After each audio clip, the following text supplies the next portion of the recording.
curso em Sociais aqui da Wesley. Eu vou falar um pouquinho para vocês sobre o filme Ex-Pajé para o vestibular desse ano 2019. Uma das propostas do filme é incomodar. Se você não se sentir incomodado, veja o filme de novo, porque ele tem algumas provocações interessantes pra gente que sempre se vê como um padrão de sociedade, né? Então, o início do filme, já com uma citação do Pierre Clastres sobre genocídio e etnocídio, dá a tônica de todo o desenvolvimento daquela narrativa. Lembrando que genocídio diz respeito ao assassinato de povos e etnocídio diz respeito à mortandade de uma certa cultura, né? O assassínio, o ataque contra uma cultura. Então, todo o desenvolvimento do filme se faz em cima de uma questão central, que é a questão do poder. Como a sociedade indígena está sendo tratada desde os 519 anos de colonização no Brasil, né? É uma narrativa central ao longo de todo o filme que retrata exatamente os 519 anos do processo de colonização do Brasil.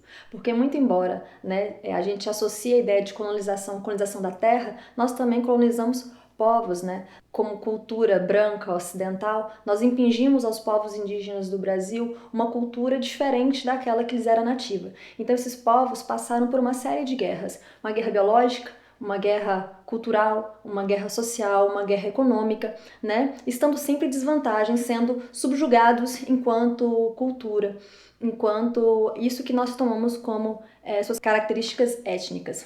Pois bem, tomando isso assim como elemento central da nossa discussão, a gente pode falar que a narrativa trazida pelo Bolognese para esse filme pretende, nesse incômodo, né, trazer o olhar desse povo subjugado. Muito embora toda a construção seja feita a partir da visão, né, do responsável por realizar o documentário, o roteirista, o diretor e tudo mais, ainda assim a gente vê que se baseia muito nos aspectos culturais próprios da comunidade Paité Suruí, nesse processo de dar significado para a sua vida enquanto indígena e uma ressignificação cultural em cima daqueles processos pelos quais eles passam nesse contato com o homem branco. Bom, quando nós falamos que a narrativa toda se dá em cima da questão do poder, é porque se trata desse embate, né? Não se trata exclusivamente de um embate religioso, embora a narrativa do filme seja construída a partir dessa questão entre as representações religiosas nativas, né, desse povo originário e as representações religiosas que estão entrando nessa comunidade que são de tipo evangélico. Lembrando que há 519 anos atrás era a Igreja Católica que fazia esse papel. Então esse embate é de tipo religioso, mas ele também é de um embate total, porque como eu falei, diz respeito a um embate cultural com proporções muito mais amplas, né? Esse processo de ressignificação de um povo, de uma cultura, em relação a como eles entendem o seu mundo, como eles se dirigem em relação a esse mundo. A gente percebe que esse embate se dá a partir de 3 pontos de contato. O primeiro ponto de contato é o choque em termos de meios materiais de vida. Isso fica muito claro quando a gente vai vendo no filme que se modifica os tipos de produtos, né, instrumentos utilizados pelos povos indígenas a partir de 1968 nessa comunidade Paité Suruí, em que entra na comunidade determinados elementos da nossa sociedade dita civilizada e que não fazia parte do repertório socioeconômico desse povo. Então, esse é um aspecto. O outro aspecto é o religioso, porque as pessoas começam a questionar os seus deuses originários, sua forma de ver o mundo, de entender o mundo, em termos daquilo que se coloca na expressão da sua fé, né?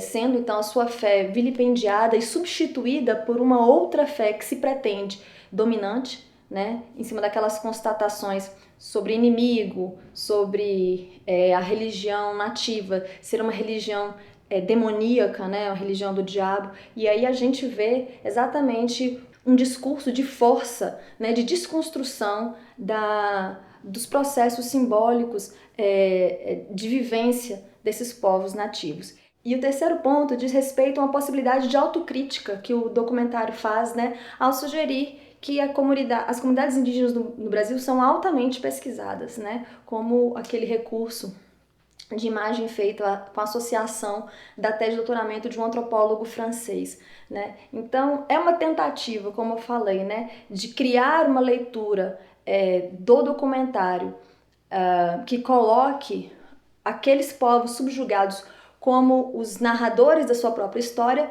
mas assumindo, obviamente, o lugar exterior àquela comunidade como sendo responsável pela realização do documentário, muito embora muitas pessoas da aldeia, né, Paitê Suri, tenham participado do desenvolvimento do filme, como a gente vê nos créditos finais. E, mais uma vez, salientando essa questão sobre as estruturas de poder que estão presentes na narrativa do documentário, é importante pensar aquela relação entre representações, né, entre uma representação de um povo originário tradicional e as representações que eles adentram ao entrar em contato com esse homem branco a partir de 1968. Esse embate fica muito claro quando a gente vê as contradições que o Pérpera, né, o ex-pajé, ele aparenta demonstrar ao longo de todo o desenvolvimento do filme. Haja vista que ele o tempo todo é gravado, por exemplo, à porta, né, da sua igreja, muito embora seja ele o responsável por abrir as portas todos os dias, né? E aquela relação do discurso trazido, né, pelo pastor em relação àquilo que ele passa para o caciquinho através da história oral. Então, essas representações, a gente tem que ter bastante atenção como elas são construídas em termos de como que dá esse embate, desse choque de dois mundos, desse contato de dois mundos vivenciado pelo povo Paitê Suruí, mas também em relação ao indivíduo e sua coletividade, porque como Pérpera assume, né, quando o Bira pergunta para ele, você gostaria de voltar a ser pajé? E ele fala, não tem mais como.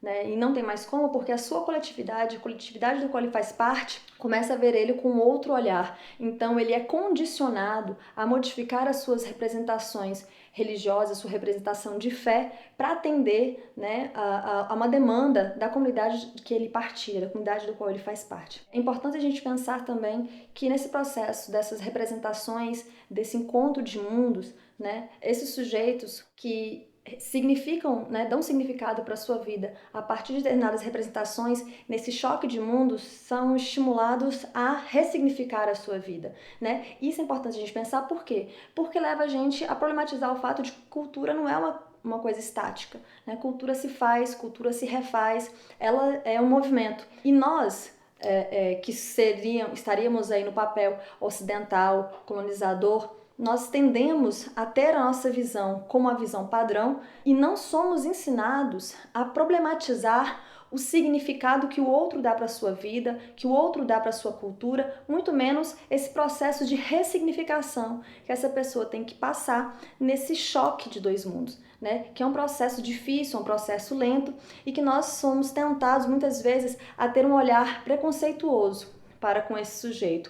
Primeiro, em relação ao seu significado originário, né, para o seu entendimento de mundo. E segundo, nos embates, nos conflitos, nas contradições vividas por esse sujeito nesse processo de ressignificação.